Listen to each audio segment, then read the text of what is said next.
हरिओम दर्शकों, बहुत बहुत स्वागत है आपका हमारे खास कार्यक्रम ज्योतिष उजाले की ओर में। दर्शकों, आज के एपिसोड में हम बात करने वाले हैं विपरीत राजयोग देता है दीर्घायु, यानी कि व्यक्ति की आयु बहुत लंबी होती है यदि उस व्यक्ति की जन्म कुंडली में विपरीत राजयोग बन जाता है।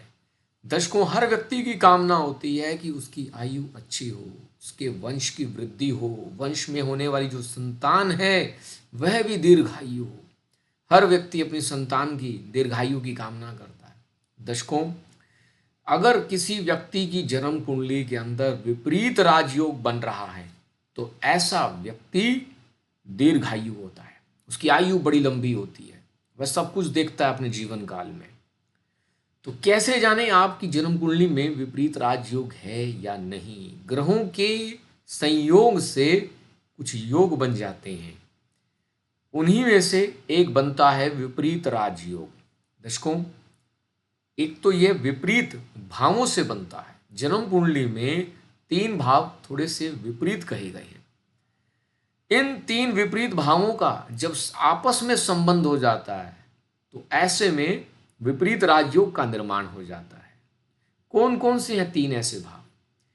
ऐसे भाव हैं जन्म कुंडली का 6ठा भाव, 8वां भाव और 12वां भाव। जब जन्म कुंडली के 6ठे, 8वें और 12वें भाव के स्वामी आपस में कोई योग बनाते हैं इन्हीं भावों में बैठकर, तो ऐसे में विपरीत राजयोग बनता है। जैसे यदि षष्ठेश अष्टम भाव में और द्वादश भाव में बैठ जाए, अष्टमेश यदि 6ठे भाव में या फिर 12वें भाव में बैठ जाए, या फिर 12वें भाव का मालिक यानी कि व्ययेश षष्ठ में या फिर अष्टम भाव में बैठ जाए, तो ऐसे में विपरीत राजयोग बन जाता है। दर्शकों, घबराने की आवश्यकता नहीं होती। इस योग के अंदर दीर्घायु तो प्राप्त होती है, साथ ही साथ मान सम्मान यश की भी प्राप्ति होती है, सुखों में भी वृद्धि होती है। लेकिन इसके साथ एक कंडीशन है कि ऐसे व्यक्ति को बहुत ज़्यादा संघर्ष करना पड़ता है। ऐसे जातक को बहुत ज़्यादा यानी कि विपरीत परिस्थितियों को देखने के बाद उसे सफलता हासिल होती है। इस योग को अपनी जन्म कुंडली में देखें और खुशियां मनाएं कि आपकी यह योग जन्म कुंडली में है।